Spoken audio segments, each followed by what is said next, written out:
I'm adding to the ambulance.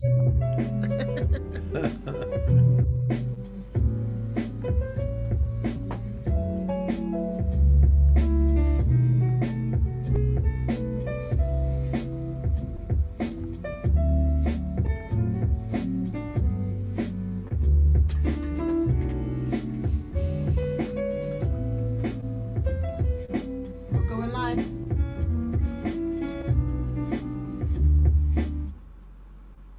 Good evening, and welcome to another episode and a bonus episode of After Dark. There should only be four, but this month we've got five, and we've straddled,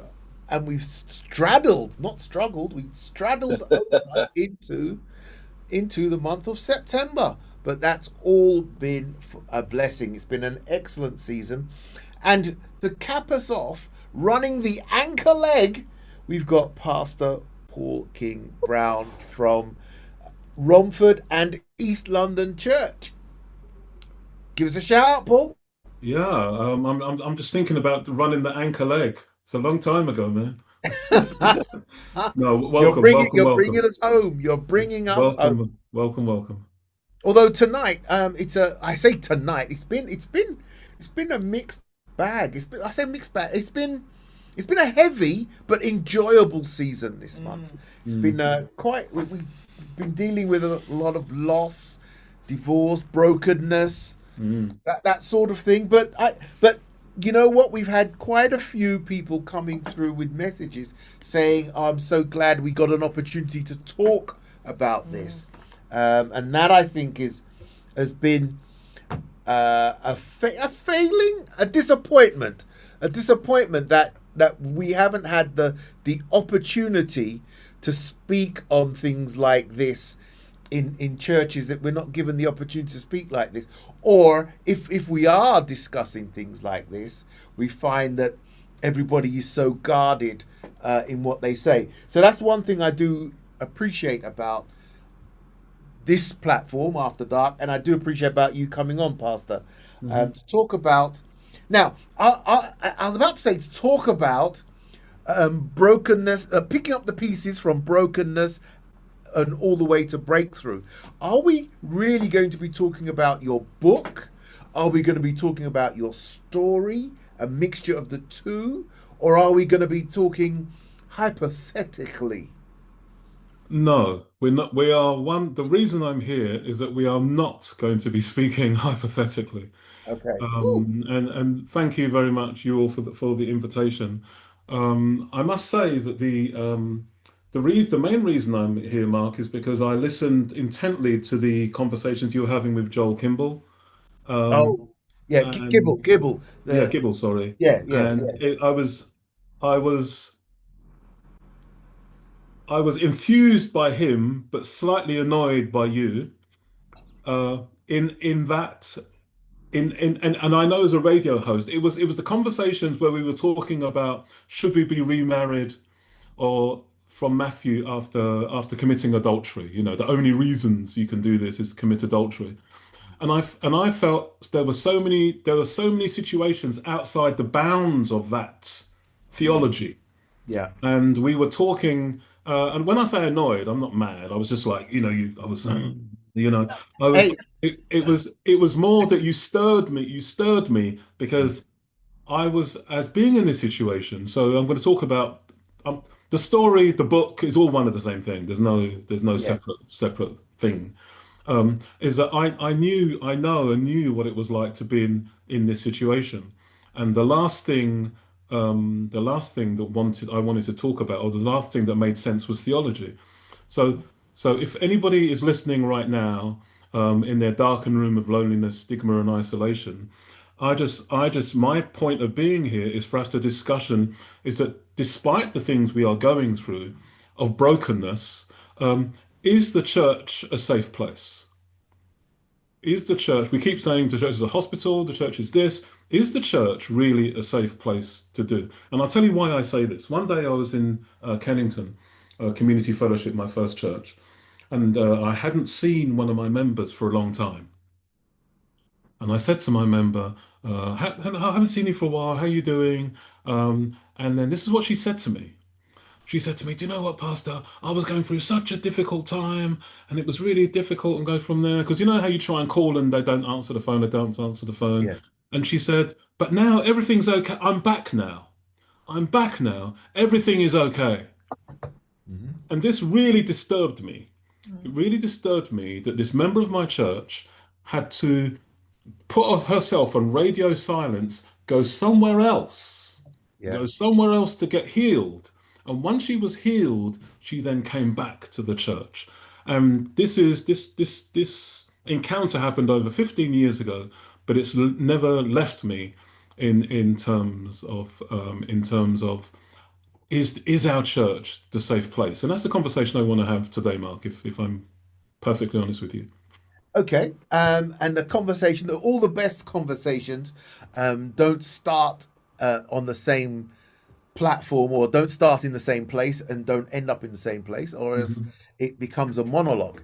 But what the first thing that I need to ask you then, if we're going to jump off from that point of view, is that okay? A few weeks ago, we had Alan Charles on, and he's got his brilliant play coming out, or it's Mhm. out now. He's had a couple of sold out nights already. But the question that he asked, um, not talking about divorce, but he was talking about, is the church doing enough to evangelize men? Because we've talked about all these women that must live a Proverbs 31 life, they must be honorable, all of this, and at the end of it their Boaz will come. And now the women are saying, but where is my Boaz? So his stance was, what is the church doing about evangelizing all these Boazes? So I'm taking that now and putting that in this. Is the church supposed to be a safe space in that? And yes, everywhere should be safe, but in that, is the church supposed to set itself up so that when I'm broken, I can come there in my brokenness, or should I go away and get healed and then come and then praise the Lord once I get back? Is that what the church is set up? Is it set up for that? I was watching. There's a series on at the moment on YouTube. But evidently, I found out it was years ago, and it's called the Black Church. It's a history of the Black Church. Oh yes, yes, I've seen that. Yeah, and Very good. it was fantastic, and it would and I'm not making this racial, but from this it was saying that the church, the power of the church was actually it was the church that people got educated. Mm, It was in the church that people felt safety from societal issues. Yeah. It was in the church their children felt safe. It was everything. The church was the center. So I'm using this metaphor, a real life thing, as the church is the center. So I don't see a division between it. I don't see this other place. All right, right, I right, see right. in one of the things I like doing, just as an aside, is that I like finding out what other people do in my church. And the Yeah, reason I like doing that is because if you need a plumber, I will, the Jewish community do, they go to the plumber in the yeah, church. You go yeah. to the electrician in the church. You go to the counselor. You go to the judge. You go to the lawyer. You go to the barrister. We have such a rich vein of people in our church. I don't see a problem with healing. And my metaphor, when I set up London Live, um, there's a book called No Perfect People Allowed. Um, and if you go to London Live, I'm not the pastor. I've been pastor there for 7 years, but I've got the book here. Um, we were when we set up London Live, we all were going to read a book, and this was a book that I read, and we were meant to invite the author to the church, and to go from there. He never came, but this was no perfect people allowed. The I was And the going author is, say out the author for those that are not. John Burke, John John Burke. Burke. No perfect Okay. people allowed by Now, John the Burke. second chapter, the second to last chapter, Mark, it will blow your mind. It says, its second to last chapter says, church, colon, the family I never had. Church, colon, the family I never had. Don't want to go through my personal story of having two fathers, etc. And but But I believe that the churches, the community, the family we never had. Is the place. Is that a positive, the family I never had, or the negative, the family I never had? Well, It's gonna I'm be a talking mix. about I'm talking to anybody out there that's listening and seeing this from a place of brokenness, because Yeah. that's what they're Right, searching for. They're right. searching for safe places. They're searching for the family. I remember when I was Yes. going through a situation, um, um, shout out to Patrick Bennett and his wife. They invited me to Janet. their house every Sabbath for a year. Mm, hmm. She was an incredible cook. It was safe. Yes, The Yeah. safe yes, place, you know. yes. And I think that that's what people are looking. That's what people are looking for. My friends, um, my some of my long-lasting friends are friends who were divorced, and we all had. It's almost like we had a sign on the top of our head saying "Stay away." No, seriously, because the church is very family orientated. Mm, If you're a single man, you're the husband doesn't want you to be near his wife, and the wife doesn't want you to be near her husband because you now got free time and you want to take him out somewhere when he should be at home, and then he doesn't want you in the house because you're a predator to his wife. You're not even saying anything. You're not even doing anything. So where are we supposed to be? Yeah. Where mm. are we supposed to be? Yeah. Yeah. Go on, The, Charlie. Go on. and we haven't said the number out, and I'll say the number, and I'll make my point. That's Okay. okay. Studio at AdventistRadio.London, studio at Adventist Radio London, or you can text us at 82228. Right, hope, leave a space in your message, or you can send us a WhatsApp on 07459 642 What's your take on the church being a space for positivity, positive news only? So, for example, if you're pregnant, that's great news if you're married. So, if you're married, great news. If you're pregnant, great news. If you have great news, it's always a great space to be in. But if you have a miscarriage, if you have a divorce, if you have a broken, something that's broken, then Hmm. it's not so, it doesn't feel the same space, like the same safety you feel when it's good news. And I say that only because it's either you will get no one speaking to you about it, Hmm. everyone's taking um, Bible verses out of context and throwing them at you to make you feel Hmm. guilty. Hmm. Um, people, it's like we need to teach each other how to speak to each other when it's bad times, because Hmm. people aren't okay with just sitting with someone and just let's just sit in silence. That's Let's a not. that's a phenomenal question, and I'm blessed. I'm blessed. I can't believe it, but I've been in ministry for 70 years, 17 years, and I was just looking at it recently, and I still feel new. Mm. I was an intern and then ended up by miracle, and then I'm really blessed to be the pastor of Kennington Community Fellowship. And um, there's a book by Lisa McLeod called I'm a book person. I don't know if I've still got the book here. Um, and it's called uh, purpose. It's like a purpose-driven life. Right. Living with a noble purpose. Living with a noble purpose. It's about the language.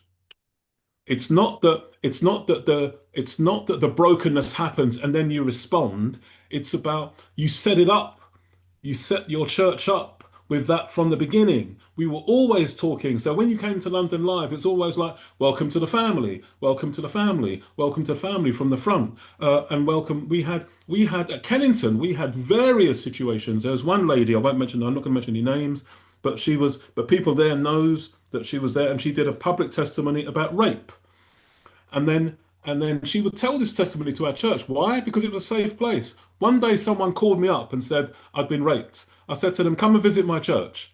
She said, what do you mean come visit my church? I said, just come and visit my church. And then turned up 2 weeks later.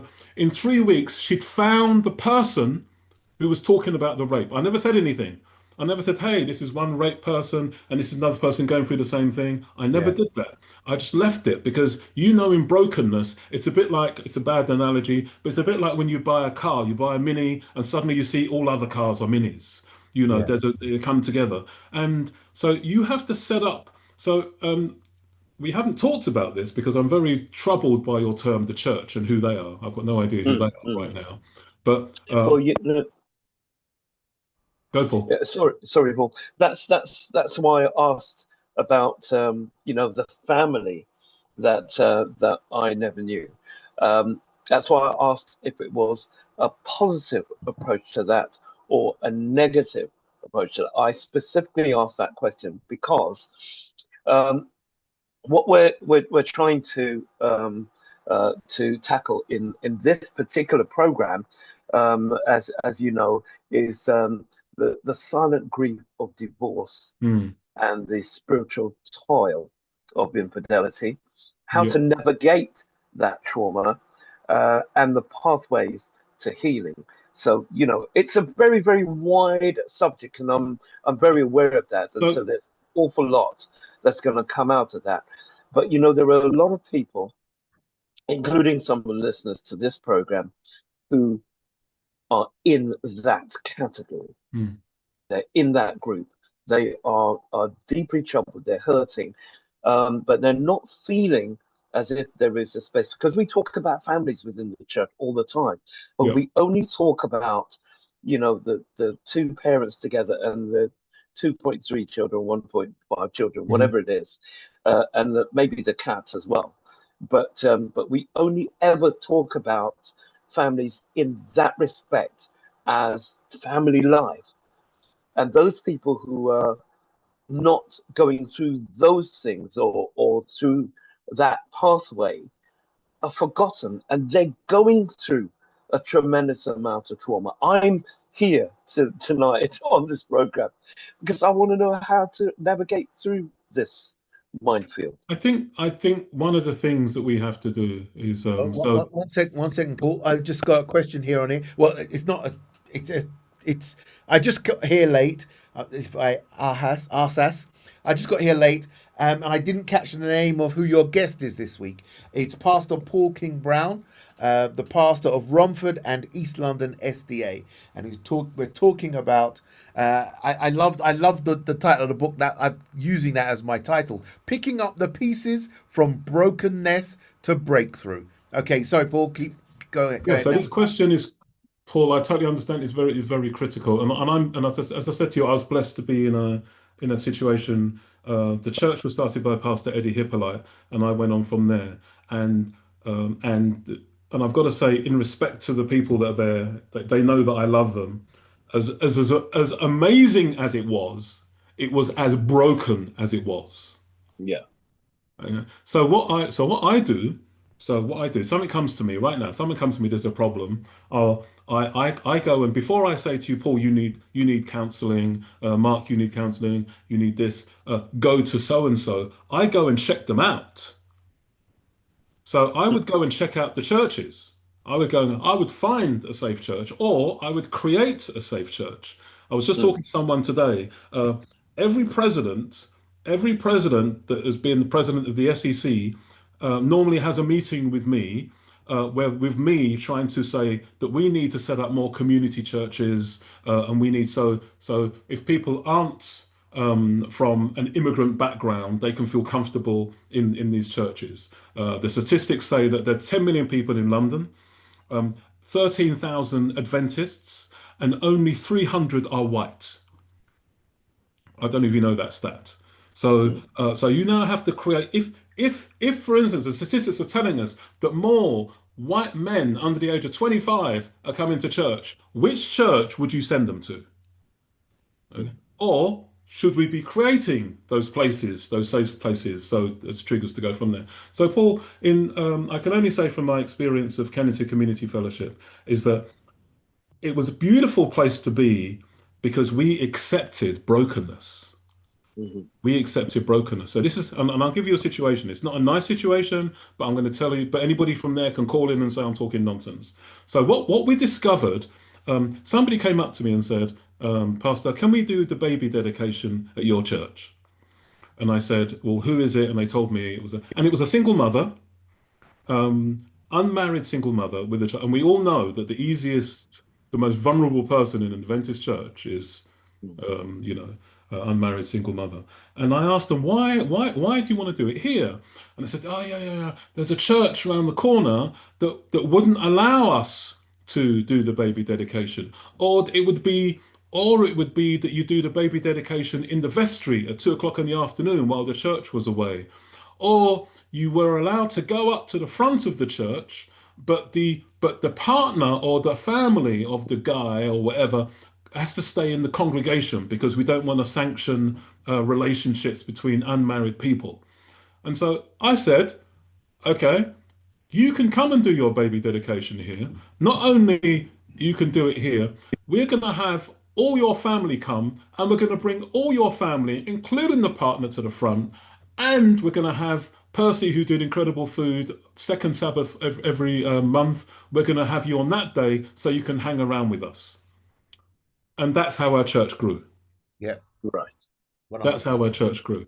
And the language of it, and as if there's, I understand I'm on Adventist radio.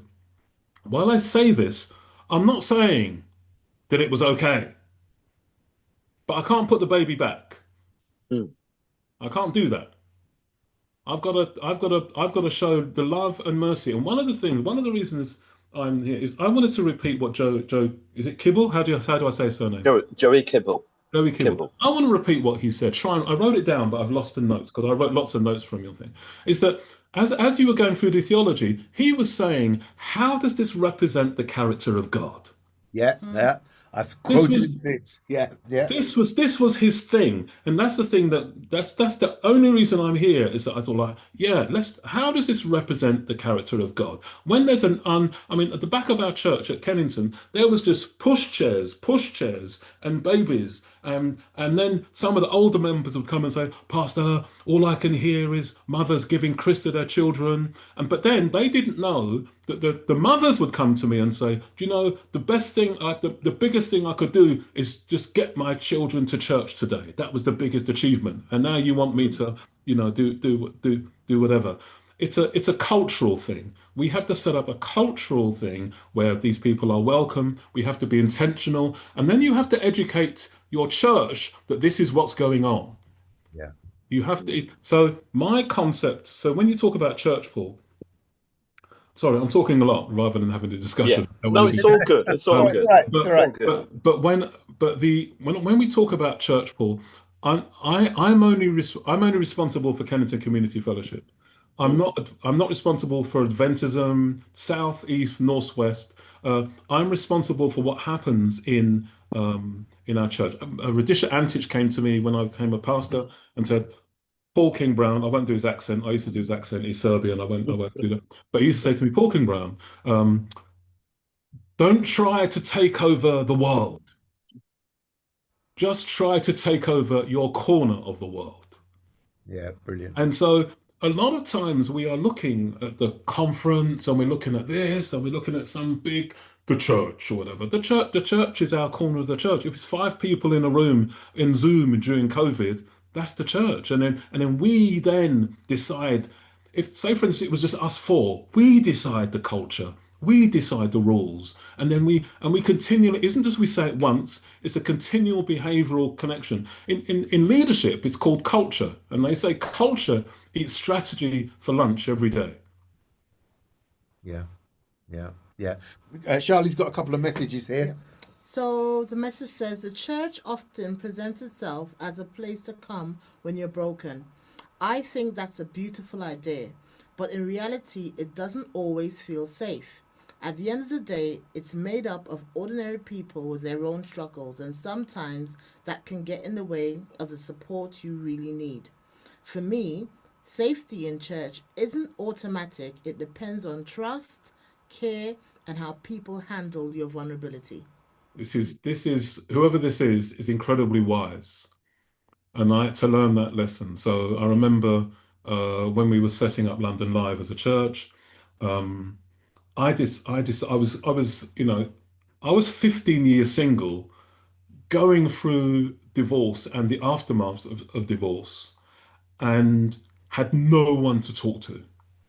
no one to talk to, and I had to be the pastor. And the last thing people want their pastor to go, "How are you?" And then for me to suddenly, unburden I've got to be the strength, even though you've got to pretend through it, And trust me, I pretended good. And I started London Live, and I'll never forget. It was like, um, we need to un. We used to talk about. We used to take off our mask and show who we really are, and blah blah blah blah blah. After about 3 years, I grew up, and like that person is saying, I realised that that not everybody can handle your level of ugliness when you take off your mask. It's Yeah. a nice idea, but you have to, and that's why, Paul, when I'm talking, and you and I talk, Mm, that's why I'm talking that you have to understand who can I talk to. If yes, out of that church you've created there's three of you that you can actually go, I know that I can speak to you on the level, and I know that you're not going to yes. gossip. I know that I can unburden my heart. I know that you've got my best interests at heart. These are key things. Go, Paul. Well, thank you for that. The the um, the question stroke answer that Charlie just brought up really, for me, hit the nail on the head. If you are a divorced person, and for a lot of people, they're going through a trauma and a grief that nobody knows about. And it's the same thing you were talking about, Mm, your own experience mm, and having to go through that and almost pretending that everything was going to be okay, everything's fine. You know, the reality is, and that's for a lot of people, they're going through this. There isn't anyone that they can talk to about something like this. So, is the church a safe space for somebody in that category? yeah, but I think I'm going to be repeating myself a little bit, Paul. But it has to happen. You are asking a church to react to something that they're not prepared. They're not prepared for. We're asking. You're asking the church to be a healing place and a safe place, and they use words like hospital or whatever, but it's not true. It's just not true. It's not. It's not set up. The church technically is the most unsafe place because it projects perfection. Mm, And broken people can't work around perfection. right, right. They're broken. I was asked. It just came to my mind. I was asked. Somebody called me from Sweden, and they called me from Sweden, and they asked me whether I would be a whether I'd be. They would pay me to come to Sweden once a month to be their pastor. And I was like, well, Wow. what are you talking about? And basically, this person was involved in Sex Addicts Anonymous and Alcoholics Anonymous. Wow. And there was 20 of them that had joined the Adventist church. And eventually the church threw them out because when they speak very openly. Yeah. And Yes. eventually the church just couldn't handle the level of openness. And so they threw them out. I don't know the backstory. I don't, maybe if someone from Sweden listening, I've exaggerated this, but that's how they came to me. And I didn't go there. I didn't become the pastor of whatever it was. But I spoke to them sometimes. It was before the days of Zoom. Maybe on Zoom it would have been an easy thing to Mm, do. It was mm, a long, long time ago. But it was definitely. But the point was that the church not being able to handle the level right. of this. There's lots of things we have to discuss in our church, and often people think they come to you as a pastor, you should talk about this. And the pulpit is one of the worst places to talk about many things. It's not for everybody. Pastor, you should talk about forgiveness. Now, invariably, the person who's talking to you and asking you to do a seminar on forgiveness should be the person there, but they're never there, you know. Um, and so these things are more, I think these things are smaller and more pocketed and more categories. And the other thing we have to fight, and this is the beauty of Kennington at the time, the other thing we have to fight as a church is that our church is normally set up to go to church on a Sabbath and then go away and then come back on a Sabbath. Mm, Kennington was set up to be a community. So Monday, Tuesday, we used to read off a list on Monday, we're doing this. On Tuesday, we're doing food for the brain. On Wednesday, Mhm, we're doing prayer mhm. meeting. On Thursday, we're doing basketball. On Friday, we're cutting hair. On Monday, so the church, so the community, the culture of a church Yeah. was I used to say to people, we're not just Seventh Day Adventists, we're 7 day Adventists. And so, but when the church is set up that it's only open, you only get the keys from the caretaker between sunset to sunset, Mm. it's very difficult to set up this culture of church. I've got a comment here from Paul Bryant, one of our faithful listeners. Evening, Paul. He says, unsafe is a stretch, don't you think? Not all of our churches are failing, but you do have a point in terms of making the significant improvements in the lives of many who need this solemn engagement.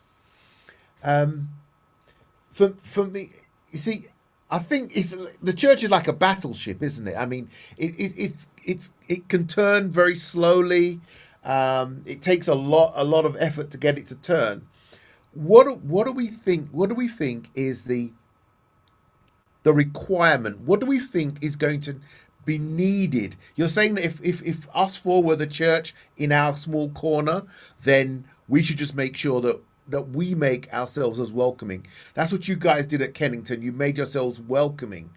And you talked a little bit about culture earlier on, that sometimes culture trumps strategy.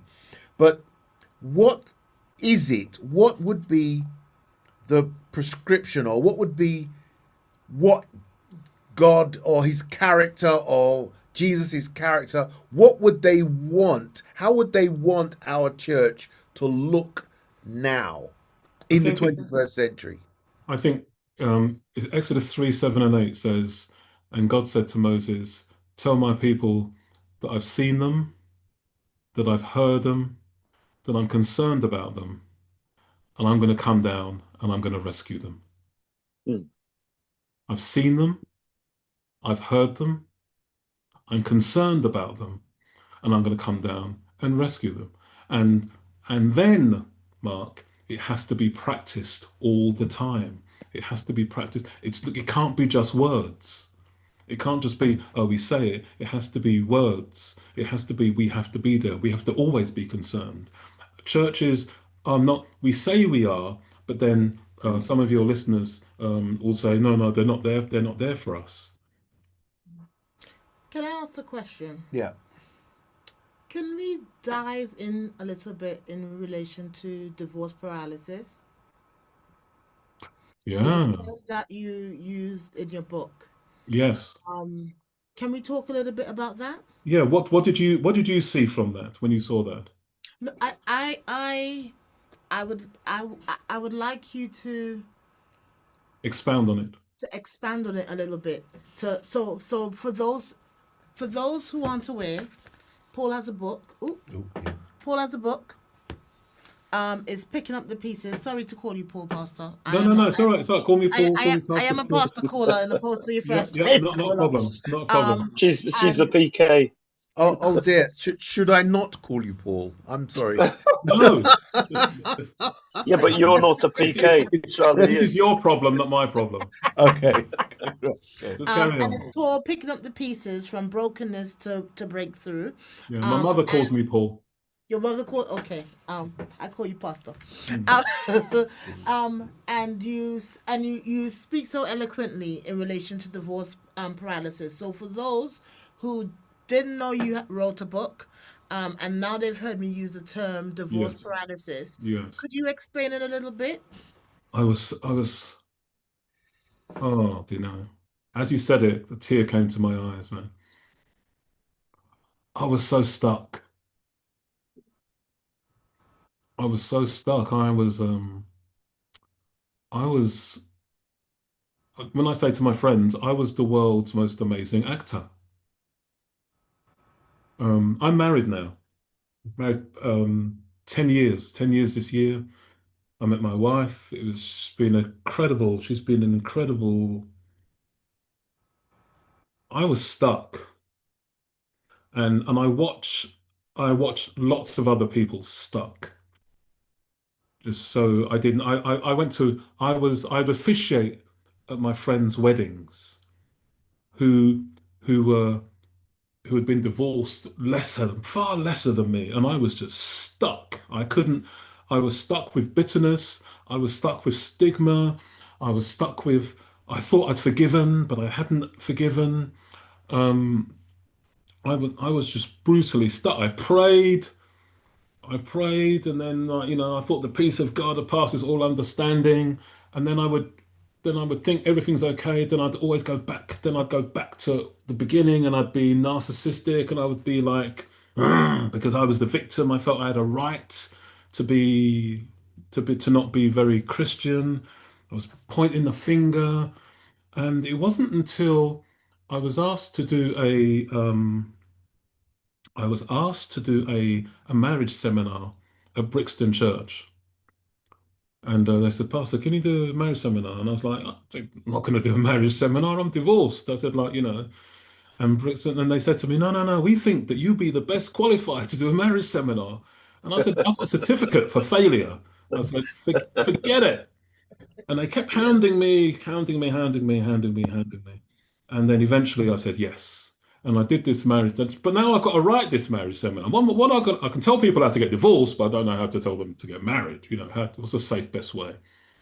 And I prayed a lot, and God gave me this amazing. And it was then I started to take account for my participation in this divorce. It was then, even though I didn't do the act, I had to take responsibility for I must have done something. Must have been in this chemistry that I was in. I wasn't married on my own. So what? And I had to take responsibility for it. And this is the line. This is the line that I started with, and the line I was in, and the line I got from this, and I called it in. I wish I'd paid attention. Mm, mm, I wish I'd paid attention. And now I do marriage counseling. And one of the first things we talk, actually, I don't, most of my marriage counseling is actually marriage counseling to couples that are about to break up, not premarital. So a lot of people come to me when they're about to break up, and I'll tell you why that is my passion in it later. But I wish I paid attention, and that's why I'm talking about Paul. That's why I'm talking about the culture of the church, is that it's that continual paying attention. Because I realized a few of my friends, and we sat down and we spoke about it. We realized that we were better husbands when we were divorced. We were better husbands when we were divorced because we sat down and then we replayed the argument. mm, We replayed the conversations. We dissected them. We went like, when my wife would say something and I would da da da, and all I want to do is win. I just want to win because I want to win the argument because I'm competitive. Now I wasn't doing that. I was listening to what she was actually saying, and actually I was like, oh, that's what she meant. Because at that time I wasn't listening. I wasn't listening. I was just winning or whatever it is, or whatever I was trying to do. So my thing is that anybody right now is that just I wish I paid attention. Slow down,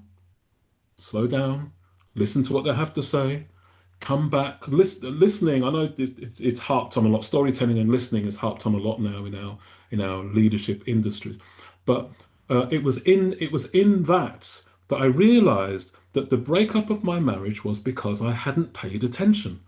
mm, And once I realized, I come from a background which is like, as long as you put the food on the table, that was the role of a man. I was an uber earner. I earned and looked after my family uber. So what do you have to ask of me?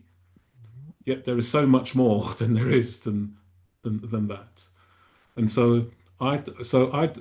this text in Exodus 3 verses 7 and 8 is not just a text that our church, and I'm a pastor of a church, so I know it, and I know the failings of ministers, my own failings, is that it's literally, that's why we have to do it as a team. That's why I'm talking about four of us, is that we can't be everywhere. And the places that we're not are the places where sometimes people need us the most, and that's where it drops.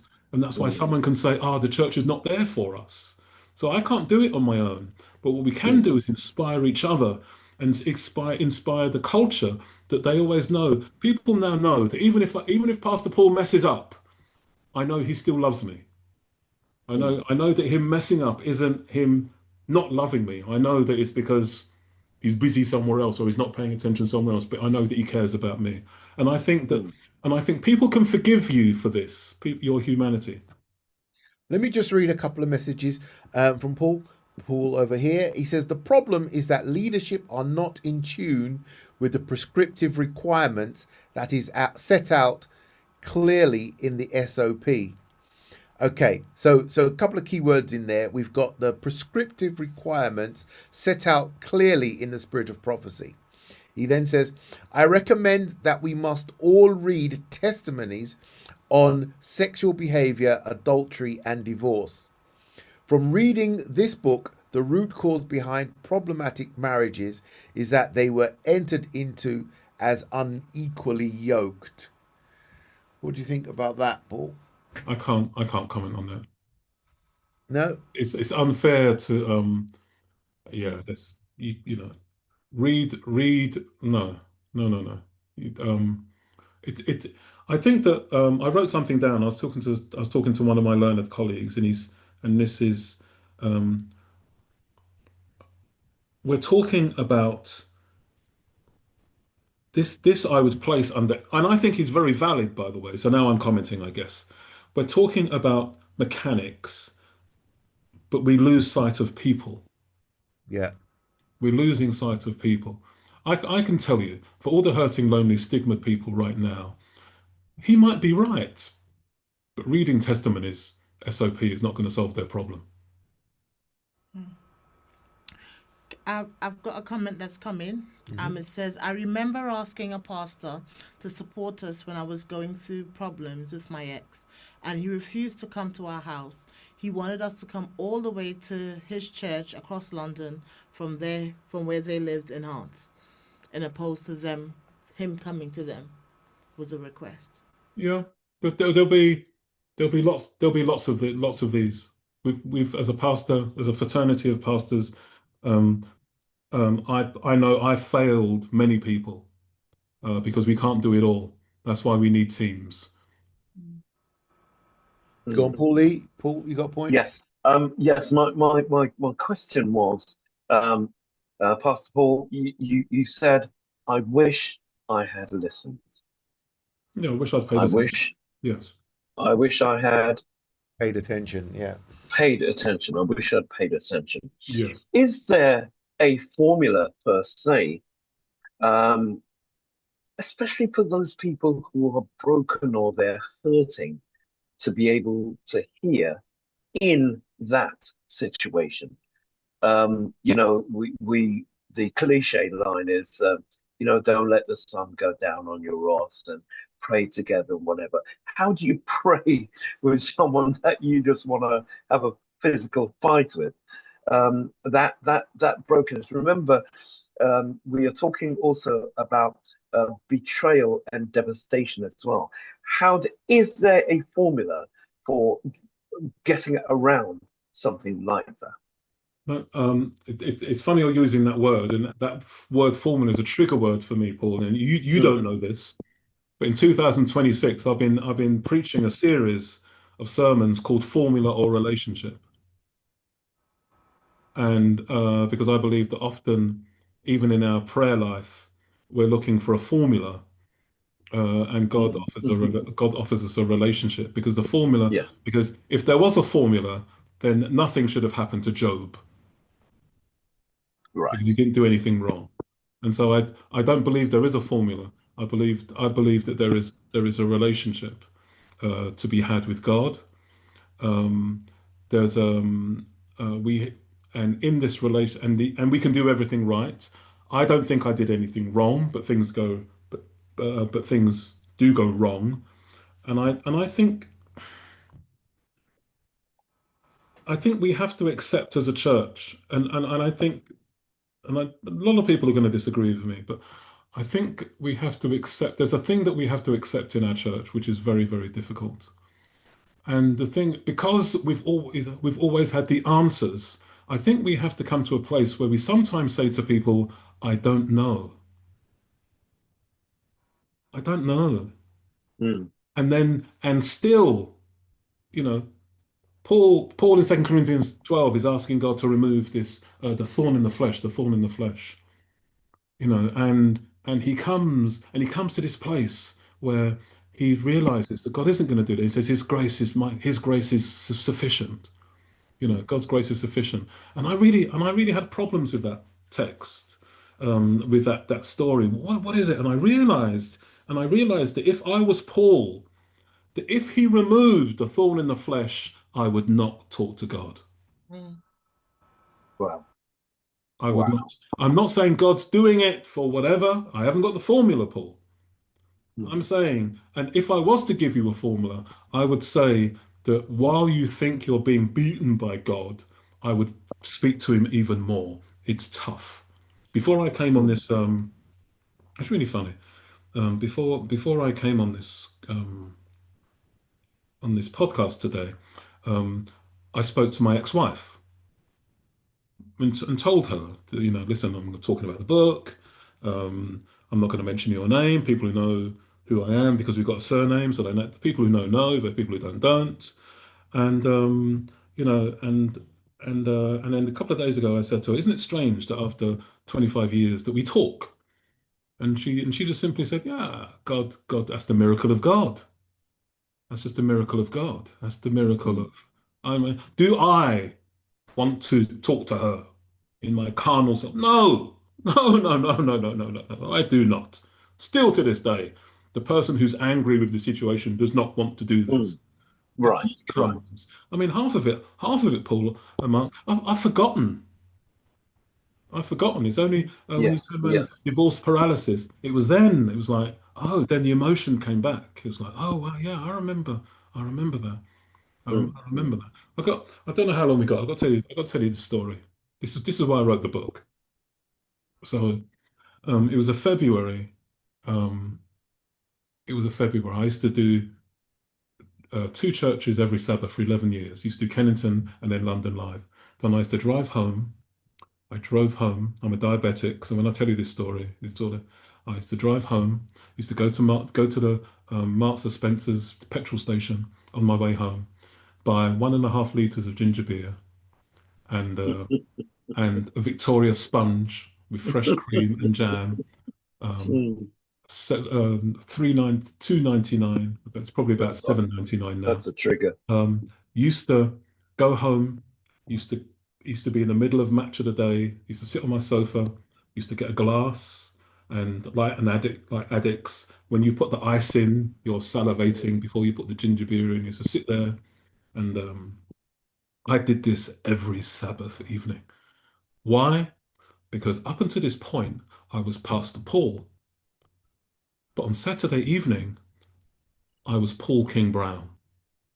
I could live with Pastor Paul because he was preparing church. He was doing this. There was a role I had to play.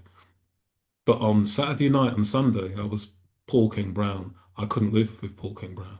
Paul King Brown was broken. He was busted, never spoke to anybody. I didn't have a clue. All the times, if you were joking with me, you didn't know what was going on. So it was a February, and I decided that I was going to commit suicide. Wasn't playing around. Wasn't like I was in such a dark place. Anybody talk about, oh, this the suicides go to heaven? They don't know what they're talking about. I was in such a dark place. I wanted to kill myself. And God said to me, listen, before you kill yourself, you can only do it on one condition: that you tell 5 people that you're going to do it. I was like, what do you mean 5 people? He said, yeah, you got to tell 5 people. You can send out a message on your phone, tell 5 people you are going to kill yourself. And once you've sent that message, you have my blessing, you can kill yourself. Now, a lot of people are going to say, well, God didn't speak to you. But yes, maybe he didn't, but this is the story I'm telling anyway. So anyway, I got to 4 people. I got to 4 people, 4 of my friends. And I couldn't, the last one, I couldn't think of the last one. And God said, listen, you can't commit suicide until you've done 5. That's the deal. And so I didn't want to do it, but the fifth one I sent was to my ex-wife. Did you know that the only person of the 5 that called me was my ex-wife? To this day. To this day. This happened Mm. 10, this happened 15 years ago. The only person that came to me and said, what's going on? What's going on? What's going on? What's going on? And then obviously I'm here, so it didn't happen. And about 3 years later, One of my friends said, Paul, you sent me a message about killing yourself. What was that about? And I was like, what was that about? I could have been dead, mate, whatever. I mean, I'm saying to you that I don't know. Does it happen in an hour? Is it an hour and we're done? Is that it? No, no, no, no, no, no, No, no, no. no, So no. let me tell you the You're the most master amazing. of the airwaves tonight, Let, Paul. let, let Let's me go. let me tell you something really amazing. Jacob dies. Jacob dies in Genesis 50, and Jacob's brothers think that Joseph is going to kill them. He's like, they're going to remember all the stuff he did, the disrespect to his dreams, stick him in on a hole, all his experience. They think they're going to die, and we love to quote it. And so Joseph susses that they think they're going to die, and then we have the wonderful quote, Genesis 50:20, where Joseph turns around to his brothers, who they think they don't understand forgiveness, and he says, "What was meant for evil, God turned for good." Mm. If you were to read the story of Joseph, in it 5 times, the Bible says, and God was with Joseph. One of those times is after Joseph is accused by Potiphar's wife of rape, and he's sent to prison, and it says, and God was with Joseph. Now, Mm. if I got sent to prison right now, if I got sent to prison right now, the last thing I would think on my mind, I would write, and God was with Paul. And God was with Paul. Psalm 139, Save My Life, says, where can I go from your spirit? Where can I hide from your love? When I am hurting, we used to sing the song, it comforts me to know that nothing can separate us from your love. Romans 8 shouldn't say that it shouldn't say it says that God is not separate. What can divide us from God? Can it be the skies? Could it be the heavens? What is it? What is it that can separate us from God? And what we have to realize is that God is saying there is nothing that can separate you from me. And that's the formula, Paul. That's the formula. Mm. That's the formula, if you want one. So I've got Paul Bryant over here, and he sent a few more messages. It says the Spirit of Prophecy is not just a book written by human hands, yet push back concerning the principles, practices, and prayerful engagements with persons who are going through such pain is at the heart of understanding why God sent, I guess, why God sent such testimonies to his remnant church. So that was the same guy, Paul, that had mentioned that if we read the testimonies, we will on sexual behavior, etc., we would almost, I guess he didn't use these words, but get the formula, I think. Yeah. Why God gave such testimonies to his remnant people, especially for these last days. I think connecting Paul's dots here, I think he's saying that if we read and follow as his remnant people, we will be able to navigate. I think that's what he's saying. He says, Pastor Paul, may I ask you a question? Have you read this book as part of your personal and professional review of literature? I ask the question because we need to grapple with Spirit of Prophecy as a methodology of personal and spiritual practice that will change lives, because it's the Lord's gift to those who have ears to understand.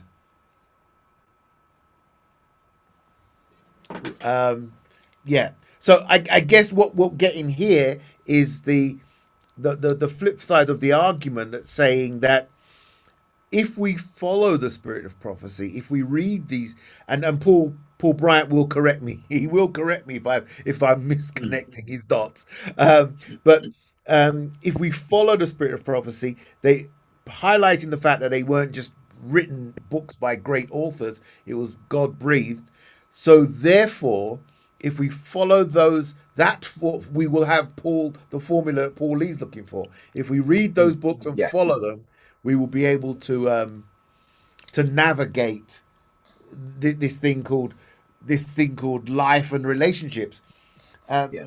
Go on. I've got a comment here that's coming as well. So hold that one and chew on that, and then read your comments. I've got two comments that's coming.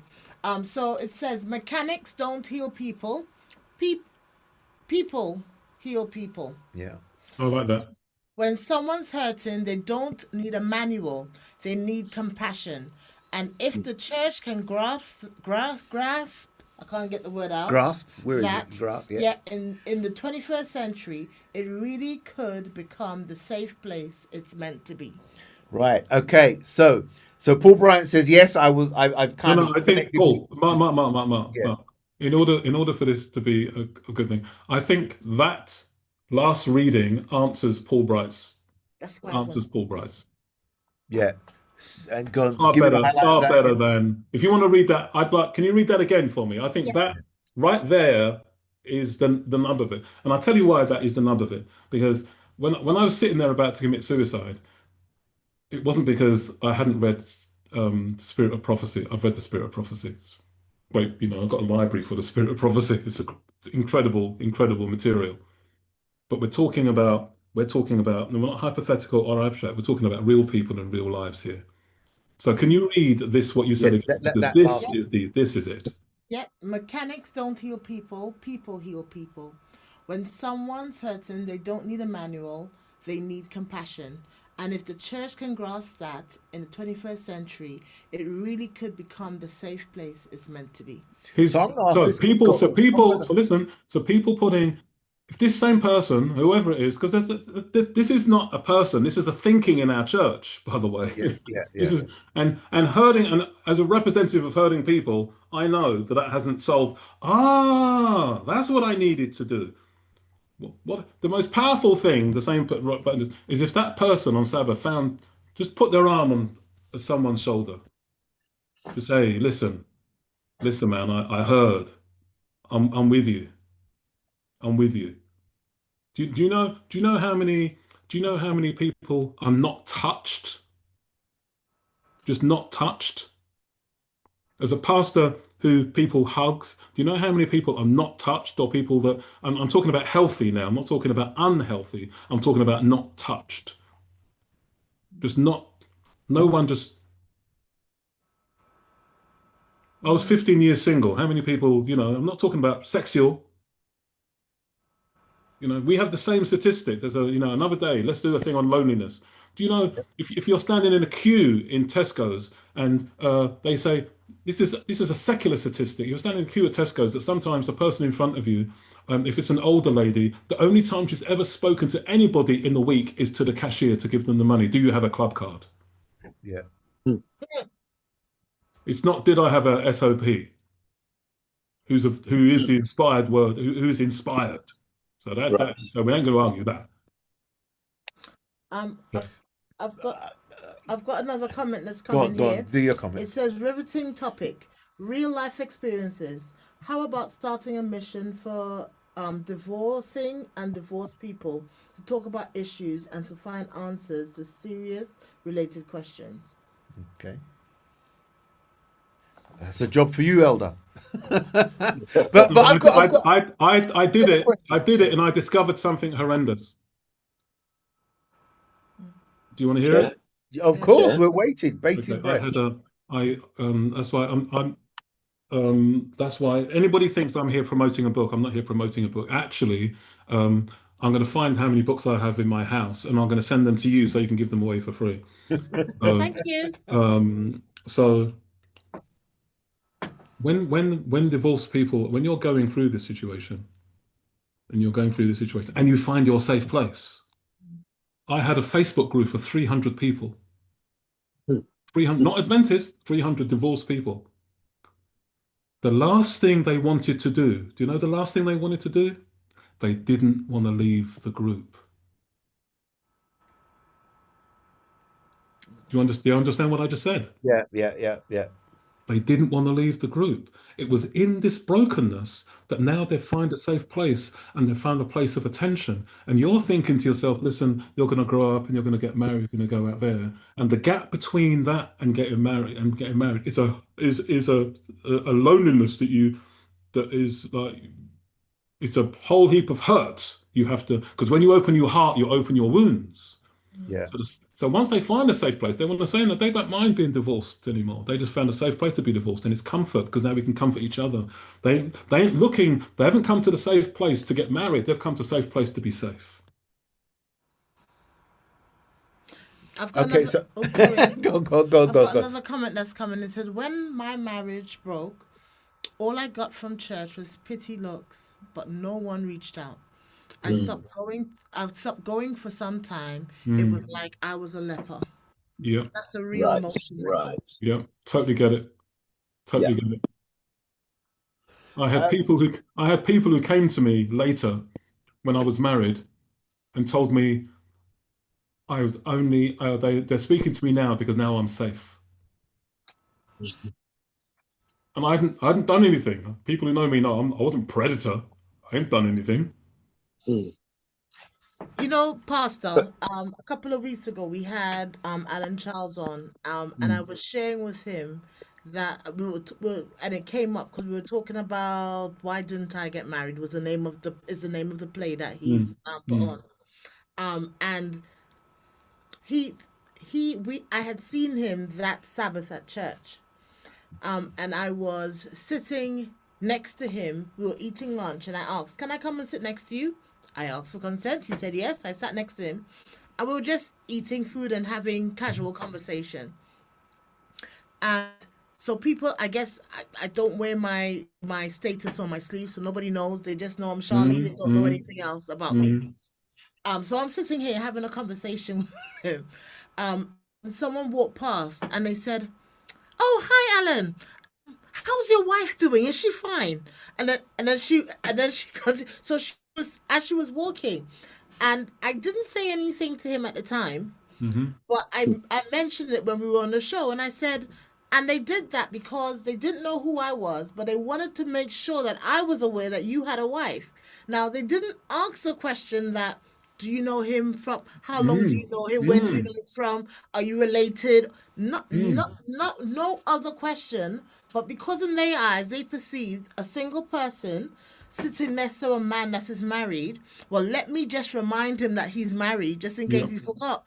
And as for some people that may seem a real trivial thing, but for someone like myself who sees that all the time, and I speak to females who say the same thing, Yeah. they walk into a church, and all of a sudden women are holding on to their husbands, and the Yeah. husbands are, no, and I'm hearing you now, and I'm seeing the flip side of it, because as a man you're experiencing exactly the same Mm. thing as females are experiencing, but just in a different way. Yep. Yep. so so There's no place for you. Go, Paul. that's why I asked the question about safe spaces for divorcees and that sort of thing, because the reality is, and I am yet to see in all of the years that I've been in the church, any kind of ministry that reaches out to people who have been through the trauma of divorce. I've got to say to you there is. Um, but actually, as I say it to you, I might be wrong. Augustus Lawrence did a lot of stuff on this. Pastor Augustus Lawrence did a lot of stuff on this, and he asked me to speak. But I must say that most of the people came from up north. So Mm. when he was BUC, we, so there has been conversations, Paul. But to be honest with you, regardless of those conversations, I haven't come here with the stats, but we know so many broken marriages in our church. Mm. And we know that this hasn't been that brokenness has not been addressed at all. There's no and we want to once again pretend that we're perfect. So it's almost like we've discarded those statistics because those people don't matter, or or they're not the people that we want to promote, or we're not the same as everybody else. Mm, Yeah, we're going through the same things as everybody else. mm, So, well, but I've got there, Paul Bryant here. no, He's got no, no, no, no, not again. No, no, no, no, Paul Bryant's my no, faithful friend. We no. actually went to the same school. Congratulations. No, no, You sound decidedly not impressed. no. I No, think no. that no, I tell you why. But I tell you it's why, good for Mark. it's good for discussion. Go ahead. Go on. I tell you why, because I'm not gonna come on here and I'm here for a specific reason. I'm here for those people who are really going through this thing. I'm not talking about theoretical or abstract. I'm talking about I know the real people. I was the real person that's suffering, and this isn't if it's not a compassionate conversation, I can't be part of that rhetoric. It's about the language, Paul. I'm not saying the sentiments aren't correct, Mark. Sorry, Yeah, yeah. it's about the language, and I'll have to keep. And if you do that, I'm going to have to ask to go back to. It's not a manual. It's about compassion. It's about real people. People heal people, Yeah. Yeah. Yeah.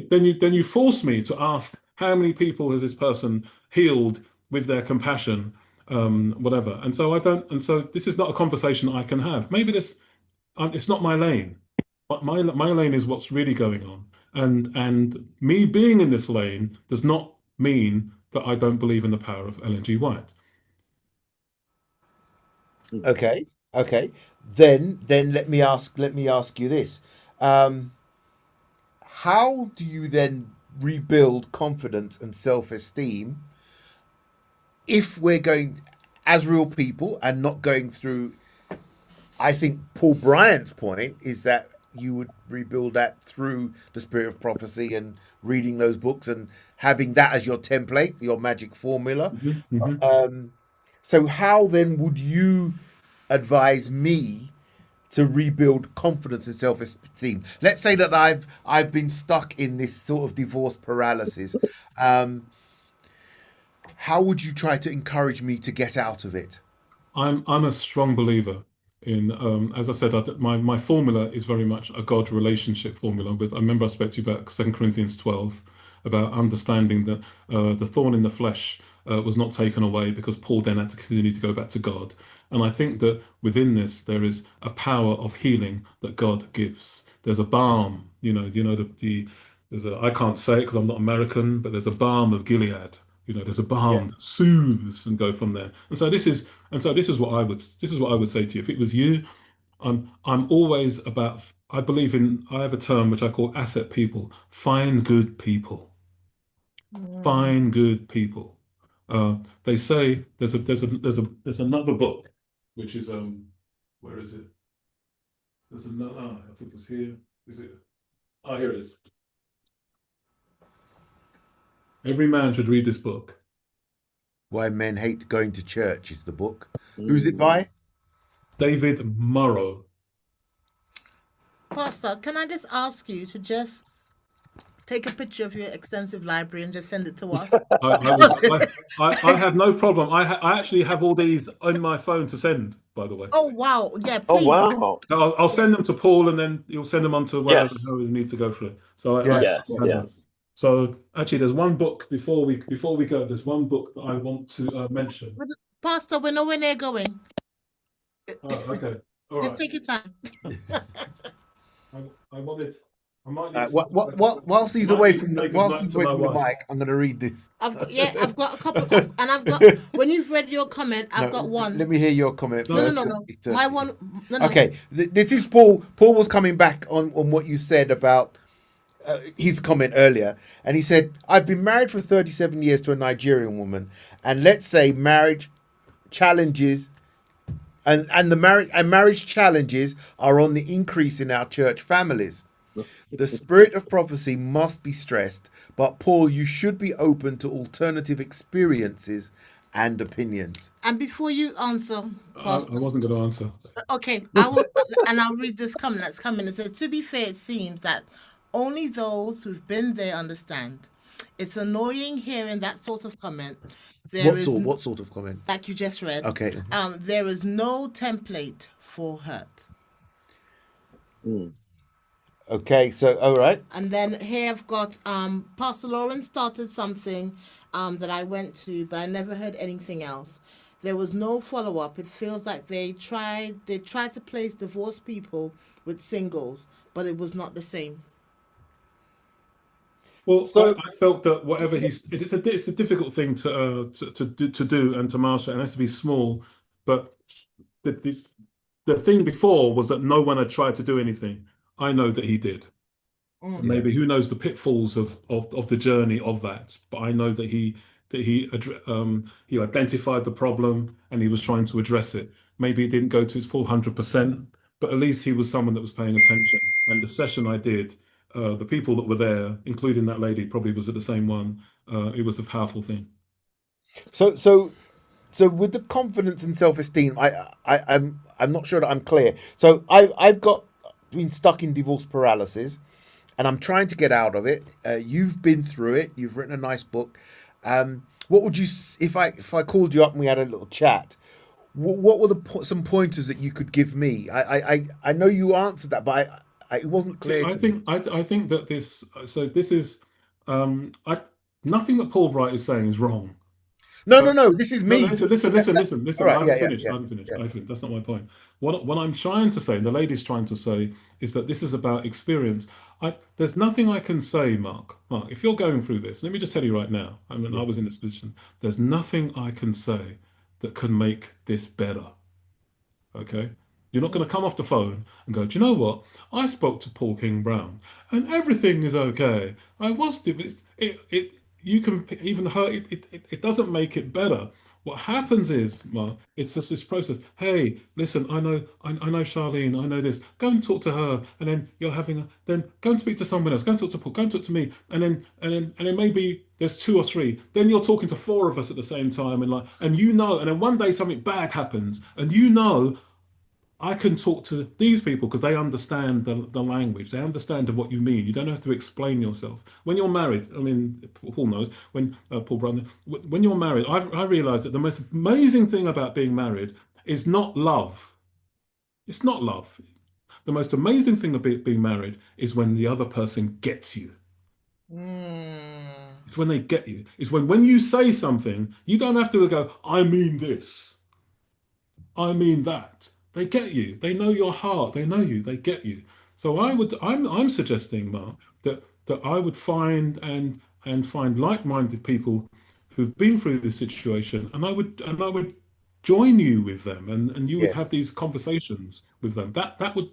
It's And simplicity. that's magic. That's the secret sauce. That's Yeah, very much perfect. so. And this That's goes to what the lady said earlier. This is what the lady said earlier. It's people that heal people. Yeah. Yeah. No, perfect. Not information that heals people. Yes. So yeah, because then you've got a chapter in your book about getting support. So that's the whole thing about surrounding yourself, I guess, with people that get you, or people that are willing to walk the walk with you. Go on, Paul Lee. Yes. So on that very point, Mark, I've received a comment here. I was alone and had one female friend who had the same experience, had healed and remarried, who was able to help me. That prayers and crying out to God is what helped. While others looked on, made their comments, and didn't show any care. Paul King Brown, real talk. Yeah. What I thought was quite telling. Were you going to make another? I was going to make a bubble. Go on, No, the only thing what I thought was very, very telling was that when Paul said that he was going to call 5 people, and so he called the 5, and only 1 came back to him. That's actually quite a frightening statistic. Yes. Because I guess I don't know if they couldn't believe it. I wouldn't have any idea why they didn't come back. I'll tell you why. It's the. I'll tell you why, Mark. Yeah, go on. We have to, and this isn't just in divorce. Is that we haven't got the emotional intelligence to deal with trauma.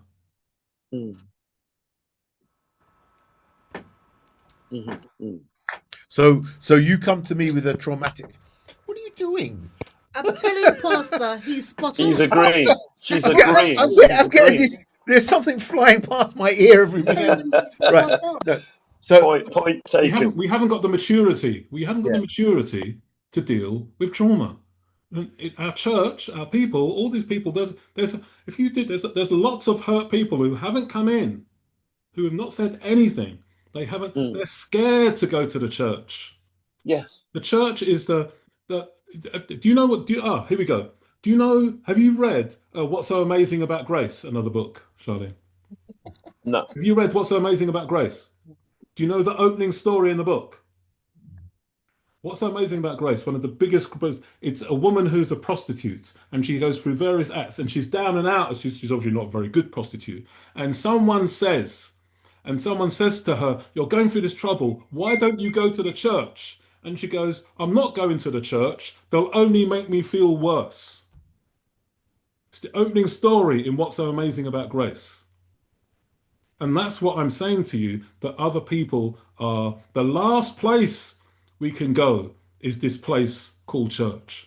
But then we opened the show tonight by talking about the statistic that the church is growing.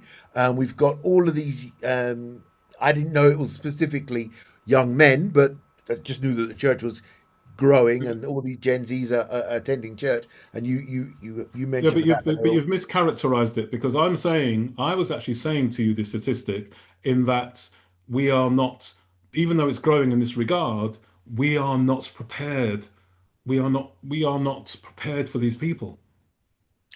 So it's growing. It's growing. It's almost like there's more broken people, but the hospital. It's like I went to visit one of my members, and when I went to visit one of my members to get to the ward, on the way to the ward, all the corridors were full of people. Right. There's no beds. So we have these broken people who need a bed, but we're not prepared. We haven't got the capacity. And the capacity in this metaphor is our hearts. Yeah. Can I share a scenario with you? Please. I remember I had a really awful day at work, and I was just feeling very full. And I called a friend, and I always do this thing when I'm like, "Oh, are you in a place where you can receive me? I need to have a rant." Yeah, yes, I'm in a place to receive you. Fine. So I then proceed to speak for about 5 minutes about what I was going through and how I was feeling. I was promptly cut off by her, and then she proceeded to spend 20 minutes totally talking about herself and what she was going through. Wow. And Wow. I left the conversation heavier than the way than when I came in. Because actually she was not in a place to receive it. She needed someone to rant to, and and I learned from that. And what it taught me is that if I'm not in a place to receive something, I will tell people. If someone's calling you to speak to you, you need to be able to listen. So if you're talking more than they're talking to you, there's a problem. And a lot of people aren't reflective about conversations in which they're having with when someone comes to you.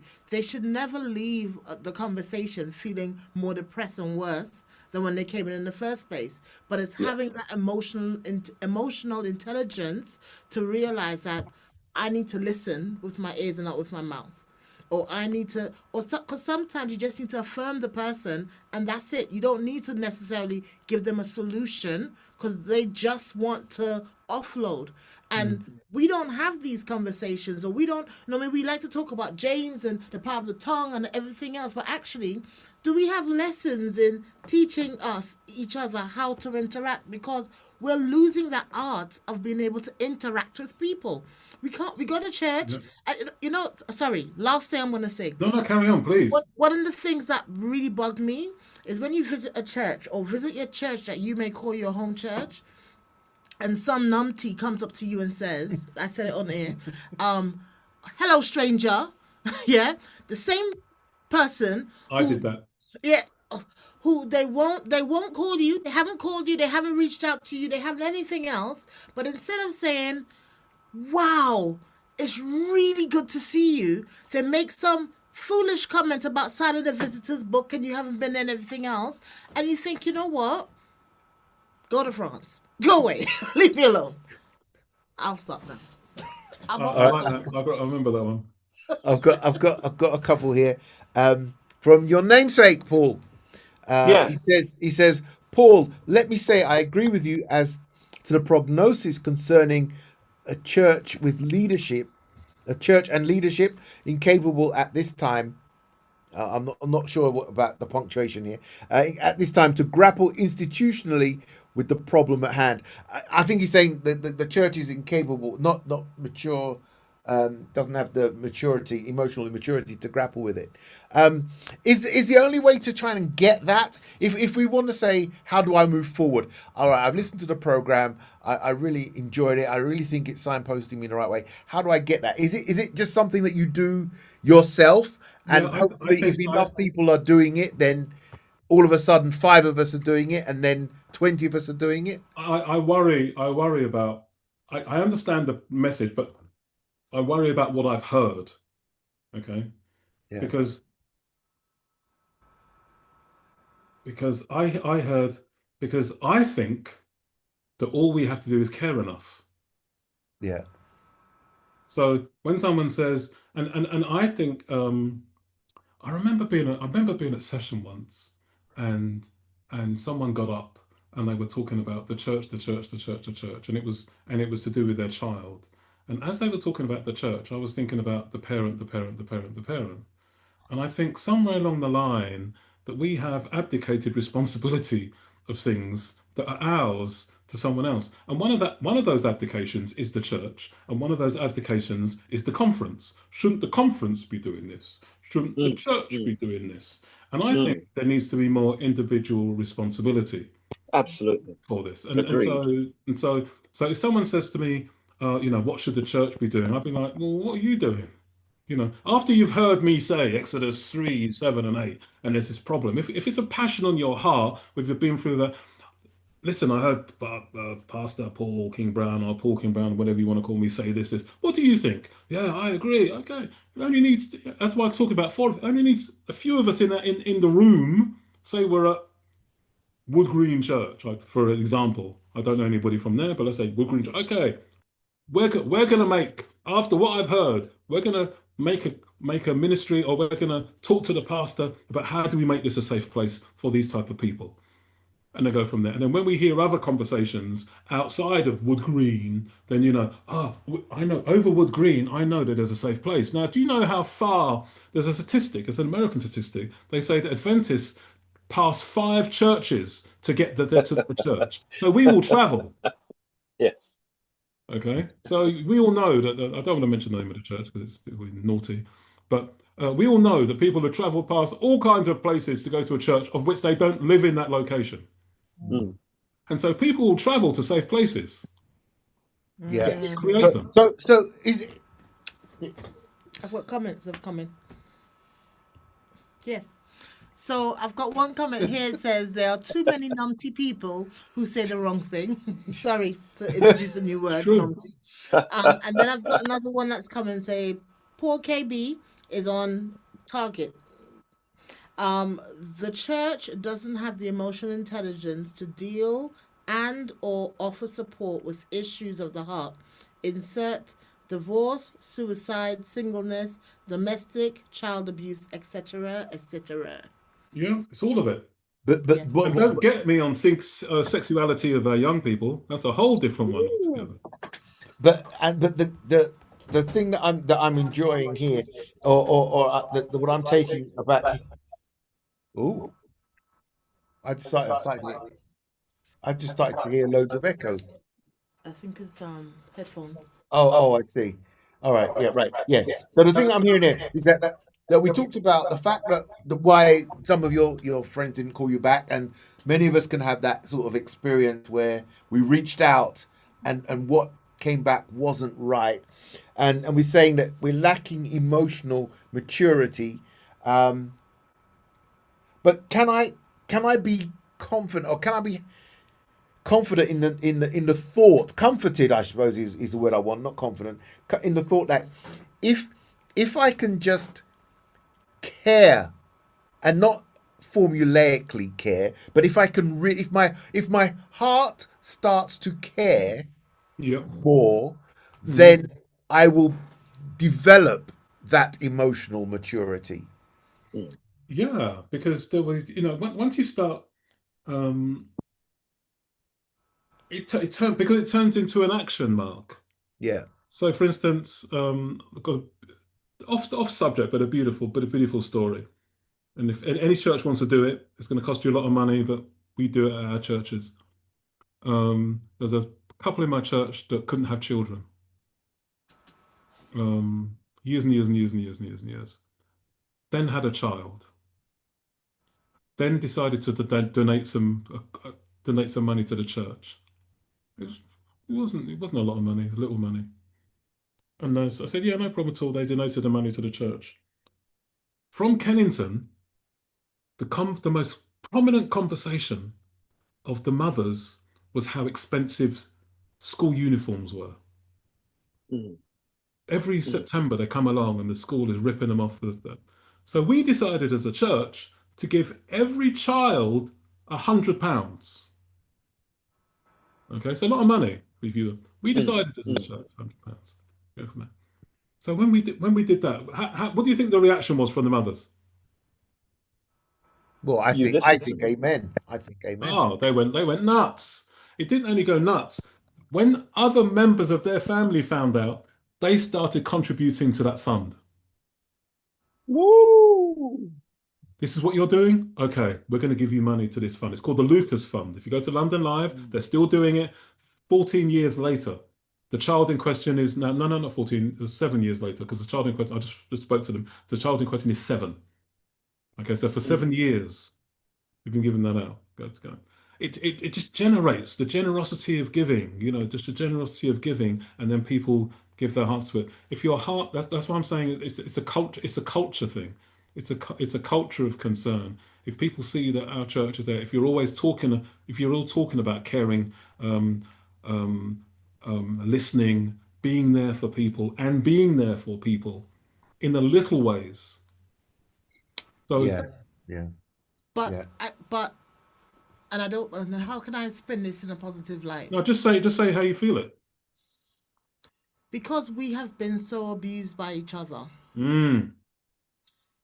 it's difficult to receive love. Yes. So there are many scenarios, because I have a scenario I can share with you where I won a very substantive competition, which gave me some vouchers to a Michelin star restaurant. Yep.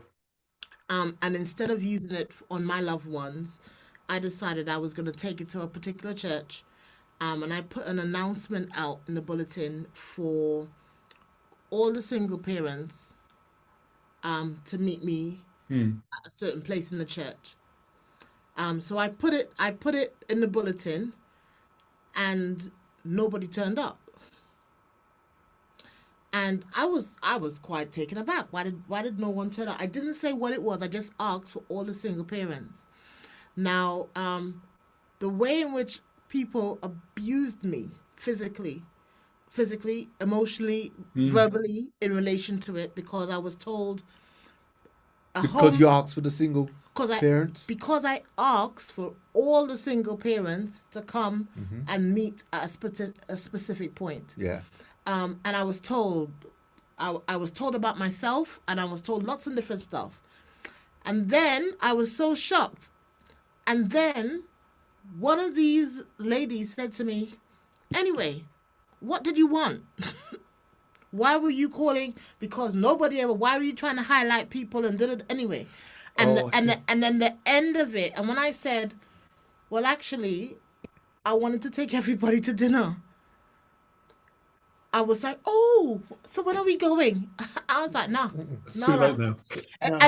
But then what I learned from that was that it's like when you're used to being abused, or you're used to being stuff, sometimes you're not able to see nice things. So before people ask questions, everybody went into this big defense mechanism in terms of how dare she, who does she think she is, calling all of us and highlighting all of us, and all of that type of stuff happened. And honestly, I was just like, whoa. But that's one little example. But there's many other examples of that. But you know what that says to me, Charlene? It says to me, and it's not just your church. And as you were speaking, something just came over me, is that we're talking about divorce and infidelity and stuff like this today and healing in our churches. And you've just highlighted how broken our church is. Yeah. It's not even, it's outside the realm of just what we're talking about. There's a brokenness. Yeah, it's sad. Hmm. So how do you know? Because there's a I little don't think we keep asking this. So How? we keep asking how to How? go. No, carry on. You carry on. so Read it. in Read your it. in your book, picking up the pieces. Yeah. What does it say? Page 14. It has a little box at the end of the chapter, and it says coping with trauma strategy. And it says one, and this is pertaining to divorce, so I'll just say that out loud. Get a divorce coach and qualified counselor. Mm-hmm. Be careful how you and I can speak to you about coach versus counselor, but I guess that's a different conversation. Yeah. Number two, be careful how you speak to yourself. Mm. It's important to focus on positive self-talk. Yep. 3, remodel your life, try new things. 4, avoid destructive behavior and habits. Yep. And I think that's very important, and we don't talk enough about that. I think the one that stood out to me more was and I did this was how we speak to ourselves. Hmm. This how we speak to ourselves is huge. I'll send you through a YouTube clip of a guy that talks about this. It changed my life. I actually bought his app. I was on his, and he talks about he talks about the science of it, the fact that we have to be careful what we say to ourselves because we're listening. Yeah. It's very deep. It's that we're very careful how we speak to other people, but we're not careful how we speak to ourselves. And But it's learned behavior. But I think it's also learned behavior. I think we have to also look at the generational um, uh, voice patterns as well. The ways in which our parents spoke to us as well, okay, and how we carry that, and then maybe speak to ourselves in the same way as well. okay. Paul wants to say something, then I'll come back to you. After Paul, Yeah. I've got to read some messages, and then we'll go back to Paul, Elder Paul. Go on. Yeah. So Charlie's made the point in a few of our programs that there are a lot of people out there that are hurting, an awful lot of people, and we cannot ignore the fact that there are people within our own congregations who are hurting very badly. And sometimes, even when we reach out to do something good, as Charlie did, it comes across as being inquisitive or triggering in some way, even though you're reaching out to do something good for them. A lot of the time, when someone is going through the trauma of broken relationships and divorce and all the rest of it, the last thing they're going to want to do is bring it to the church or anyone in the church. They would sooner go to someone external than they do to people in the church, because they know that the sort of response that they're going to get is going to be rather judgmental or damaging in some way, because they don't fit the criteria of, family life per se. But the beauty of what we've been talking about tonight, Paul Lee, is that if the first thing that we do, I might have this load of vouchers, but if the first thing we do is start to nurture a relationship, or if we're nurturing a relationship from now, by the time I get my vouchers, then I've got a relationship with 2 or 3 people, and then they might be a little bit more receptive. No, I had a relationship, but it was the fact that... Yeah, Charlie, I wasn't addressing you specifically. All right, forget vouchers. Let's say I've got I've got some football boots to give away. If I'm just... What I'm getting so far from our conversation is that if I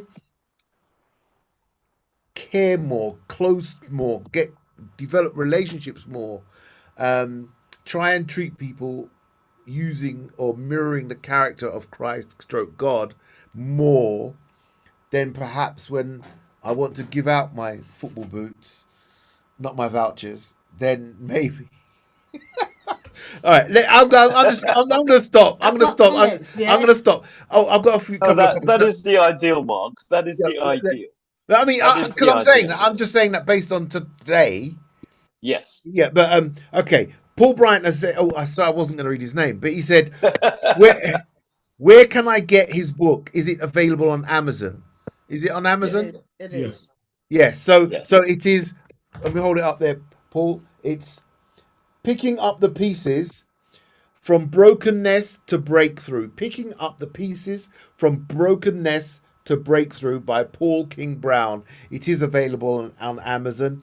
He's made a couple of comments. He said, yes, it's very sad. It's sad indeed, talking about you know, approaching the people, and the first thing, because they don't believe or they don't feel or they've not experienced the care and the love, they we must in our flesh seek help that heals and restores. The human condition will achieve nothing without the expressed personal relationship and the conviction born as a result of prayer that revives and faith that heals. Even a broken marriage relationship. A change of heart is not in the purview. A change of heart is not in the purview of man. So I guess that is trying to get closer to God. He asks, where's the book? And then I've got another one. He says, how we speak to ourselves, how we speak to others. How we speak to ourselves, yes. How we speak to others also. And how we speak with God must surely be taken into account, because there is a lot of power in the tongue. Okay. And then I've got a comment says, yes, Charlie, when people are used to receiving or witnessing abuse of others, Yeah. they cannot even fathom someone doing something nice, kind for them. They take on a fight, flight, freeze stance. Due to the above, unfortunately, many people don't think that genuine people and their gestures actually exist. Yes, Yeah. that's so true. And then I've got, sorry, finally, the SDA Church people require a complete shift and change in its culture towards each other before going out to make disciples of others. And I think that is the rub, really, isn't it? We've got to do the culture change. We want to do it quickly, but culture cannot be changed quickly, can it? No.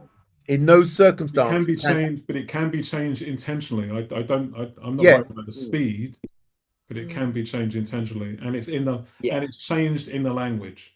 That's how Yeah. companies change strategy and culture. It's in the language. Yes, because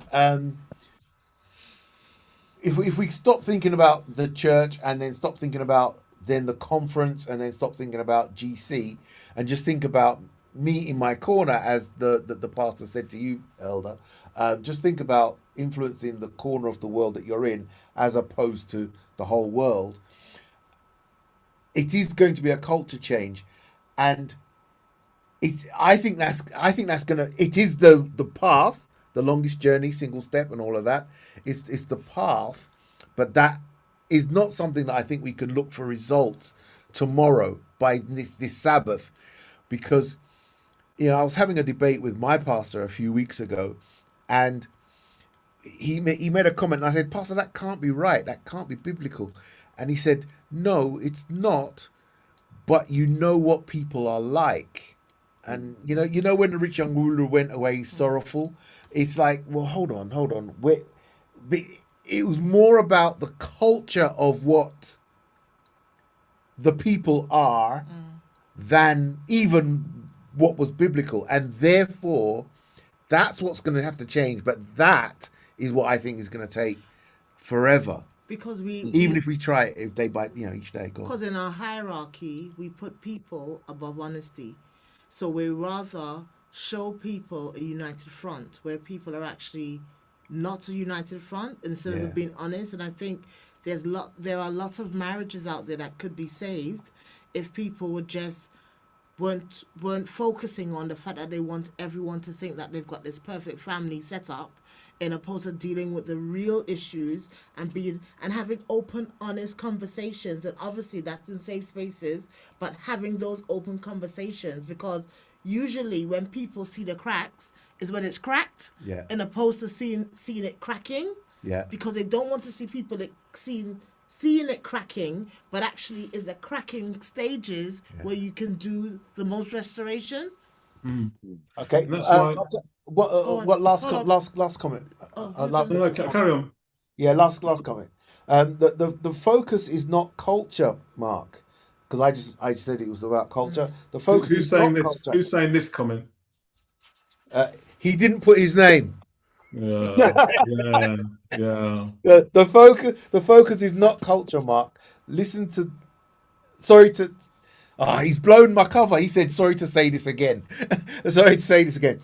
But he said the SOP does state that it's character over culture. But I like that, because I've always argued in all the different conversations that I have, that if we as individuals all fought to have the character of Christ, if we all did that, that's what we want, Christ's character. All of these problems, all of these issues would go. Mark. So we've done this. Is Paul Bright divorced? No, he's Has he been ever married been for divorced? 37. I don't know. I don't know. Because I don't know. I come here today to address the people that are divorced and hurting, and they understand and resonate with what I'm saying. Every time you put the SOP over something, it means we can't have a conversation about it. This is No, but we can. no, I'm not. This is why this is why I came here from the last time. Is that people who are hurting, and this is going to be a horrible thing to say, I'm not interested in theology, in your theology. They're in pain. Yeah. Because he's not been divorced. I can't Go on. tell you this. Yeah. They're in pain, Yes. saying all the right thing. I have a mother who reads. If I don't know what's in the spirit of prophecy, my mother will tell me, because my mother's read it all backwards. Well, I know what's there. Yes. But when you're in pain, that isn't the thing. What I need to know is, are you with me? Can you be with me? Maybe you can't take away my pain, but what I do need is your compassion. What I don't need, what the people are hurting today, I'm like, it's okay, but I can't turn around. I can't turn around to people who are hurting, to the 300 people in my Facebook group, and go, do you know what? Do you know why you're here? It's because you haven't read this, and this. Go and read this, and this, and everything will be okay, because it's not true. Right. It's not Right. true. We need people. If this is true, this person's read this, then take the compassion of what that's read and show me the compassion. Right. So Don't go just on, show do me your the thing now, information. Charlotte. Show me the compassion of this He's on point. to go from there. Yeah. Yes. And I think, and so I know that you've read Yes. those comments, many, but my audience today, in marketing terms, maybe it's not him. My No, audience actually, today, I think my audience today is, I know you're the host. My audience today is, I'm hoping that there is a hurting person who is alone, sitting with their 1.5 liters of ginger beer and cake Yeah. as a diabetic, but Yeah. doesn't care about life, because you do this because you don't care about your life. You're just trying to numb the pain. That's why you're doing this. That's what you've missed. Okay, because you want it, because you're trying to numb the pain. I don't need to, I don't need to hear in the middle of this pain. I don't think people are getting it. It's not an abstract thing. It's a real, tangible thing that the church as a model, maybe in its maybe Paul Lee's talking about it, that the construct of the church that we think of as church isn't the thing that heals it. Yeah. So let me just move on here. Let me say something to you, because it isn't a Paul versus Paul battle here. So do you know how many? Have you done anything on how many churches after COVID? Let's call them Zoom churches. Have you done anything on how many Zoom churches still remain? No. About Good 1.5. question. Okay. Well, I can tell you that a lot of them have remained, and I can tell you the reasons why a lot of them have remained. That not everybody wanted to go back in the building. A lot of people found real church and real community on Zoom. Right. Because I remember one Sabbath, and people will know, if anybody's from the hub, they will tell you this for true. One Sabbath, we were sitting there, we were trying to move church onto Zoom, and then someone walked in and metaphorically walked in on Zoom and said, "Can we pray?" And so they prayed, and they were praying for a cancer, and two people in our group were praying for cancer of the esophagus, relatives of cancer of the esophagus. And then after we prayed for that and they told their story, then other people, 2 hours, Mark, of prayer. It was one of the most beautiful things. I had my sermon prepared, I had this prepared, I had my order prepared. We prayed for 2 hours. And then after that, no one wanted to go. And the next week, we came back. And do you know what the first thing someone said? Can we pray? Can we pray again? Can we Yeah. pray? And I learned more about my church in COVID than I did in the building. In that. And there were lots of people. So when we started to go back, now we've changed subject. When we started to go back in the building, people didn't want to go back to the building because they didn't want to lose the closeness, the community of what we'd established during the Zoom time. They'd realized that people cared. This was their church. So we've got to get that character of Christ. We've got to care. Which is what all of his examples were, that he Sorry, cared. probably me somewhere. I don't know who it was. So I've got a few comments. Amen, Paul. Hurts are not healed by words and signposts, but by actions. And as Paul said, compassion. Yeah. Then we have another couple of comments here on YouTube. It says precisely what Paul King Brown said.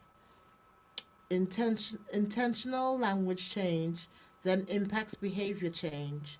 The church should look at the theory of change, organizational strategy, using Christ's example.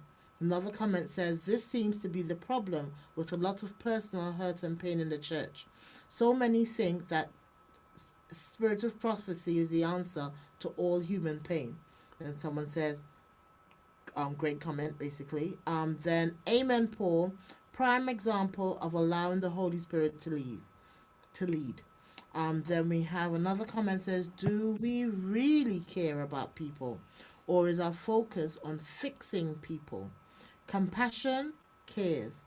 Judgment fixes. We need to be moved with compassion like Jesus was. Then we will connect authentically. Yeah. That can you read that one again? Compassion. Do we That really one's care deep. about people? Mm. Or is our focus on fixing people? Compassion cares. Judgment fixes.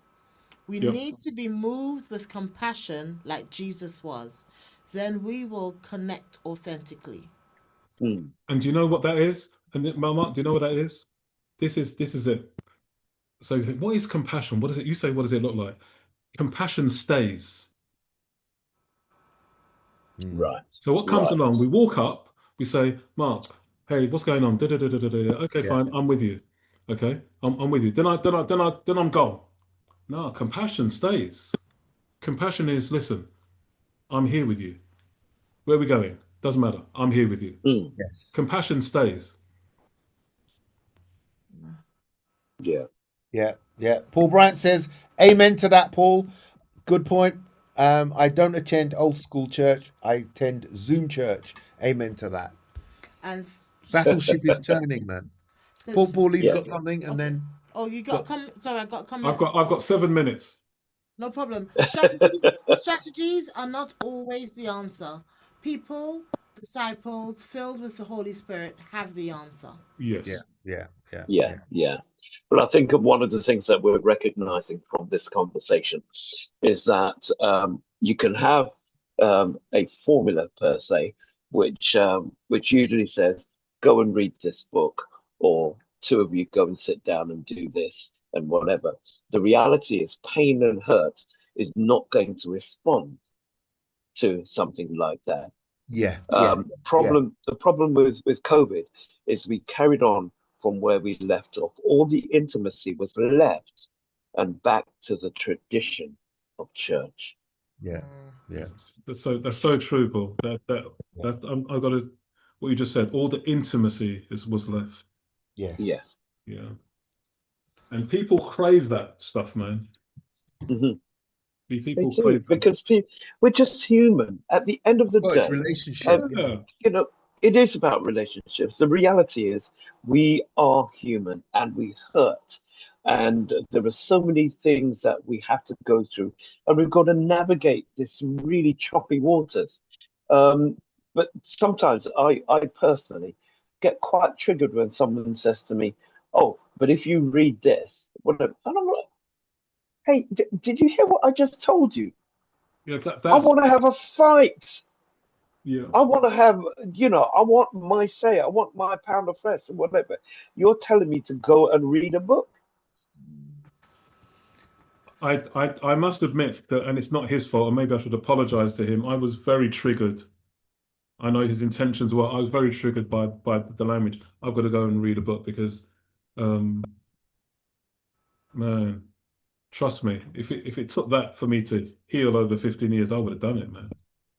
I would have done it. Yeah. So, Pastor, can I from the bottom of my heart, thank you so much. No, thank you. Thank you. This is I didn't have any idea. I don't know. I got stirred, Mark. So it wasn't, I think the word I used, the word I used earlier was angry. It wasn't angry. I was stirred by this. And that's what you do so well. So I'm complimenting you on this and encouraging you on this. You do it very well. What made people angry? And I feel, and I'm glad that, and I'm just hoping, I feel as though, Charlie, this is a God ordained moment between all of us. You know, that for all those out there, and I'm saying it to you not as a person who's married, by the way, because it's not always about the punchline. You know, I would have done this without the punchline. Often it's funny. Often I ask people to preach, and they go, "No, I can't preach. I'm going through this." I went, "No. This is the perfect time to preach. You know, it's the perfect time to preach. In the valley is the best time to preach, because it's a time, and because our church spends most of people's lives are predominantly in the valley. So, but I just want to thank you for your time. Thank you for your for listening to me. Yeah, don't we thank him for his time? We do, but I think the specialness about this moment is that I know that there's so many people listening who are in an interesting space right now. And dealing with hurt and pain is not something that it sometimes feels as encouraged.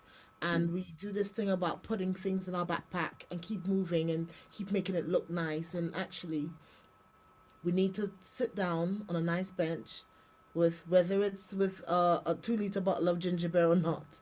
1.5. They didn't have a 2-liter bottle. I would have bought that one. And open our backpack with a safe person in front of us. And you said a coach or a counselor. And actually start unpacking some of that hurt and some of that pain, giving us that freeness to, and that word move on is not necessarily meaning get married again, but actually the freeness of being able to be free from the bondage of the mistake or the thing you did or that you didn't do or you saw or whatever it is that's surrounding you, but it's just being able to be free from it. But I think this isn't about your vouchers. And next time you have Michelin tickets to somewhere, just give them to me. I've got no problem accepting it. Me neither, This mate.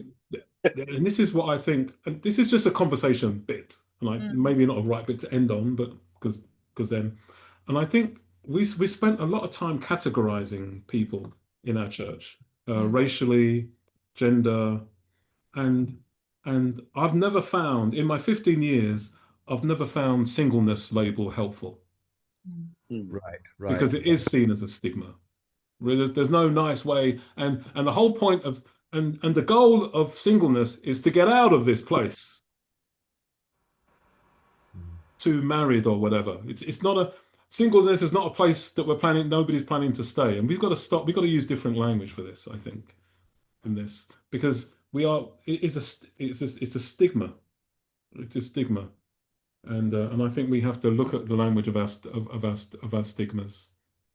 Yeah. No. I think it's been excellent, Pastor.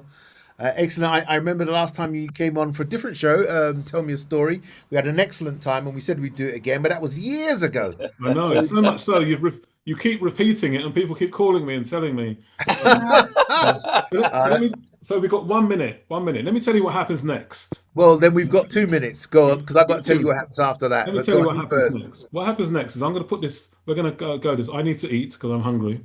Yeah. And I haven't eaten for a while. And then my phone I'm going to go to Pastor Paul on Facebook, and people are going to send me messages about this conversation. That's good. These are the hurt people who are going to start having a conversation all over again. Right. No, that's perfect. That's right. perfect. Okay, and before you go, I've got to say this. Paul oh, yeah, hey, it's Paul. Let me not pretend. Paul says, thanks, Paul, for sharing your perspective. Enjoy Go to bed.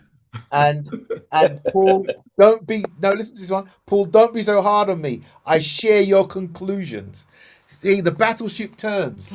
This is brilliant. Yeah, and then I've got, it's not a mistake to leave a bad marriage. That's a cliffhanger. No.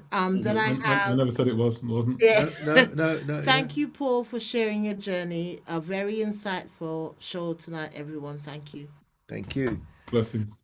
Thank you, guys. Pastor, Elder, just tell me when you can come back. That's all. No, I'm impressed to ask you. Could you just do a quick prayer? Yeah, I was thinking the same thing. Let's pray. Dear God, I like to think that this conversation, unplanned, unscripted, was led by you, because everybody said, the reason we're having this conversation is that we seriously care for the hurting.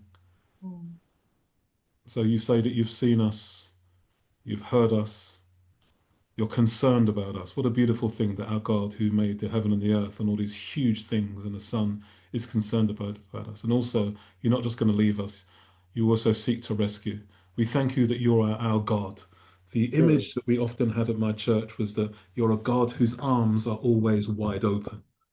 And so, God, we thank you that we can always come to you. May the hurting who can hear my voice know that your arms, in their darkness, in their pain, your arms are always wide open.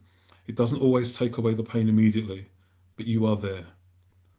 Psalm 139 says that we are beautifully and wonderfully made by you.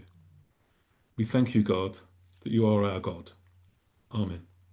Amen. Boom. Okay, Elder, thank you so much. No problem at all. Talk to you later, guys. We'll speak soon. Thank you. Bye-bye. Cheers. Bye-bye.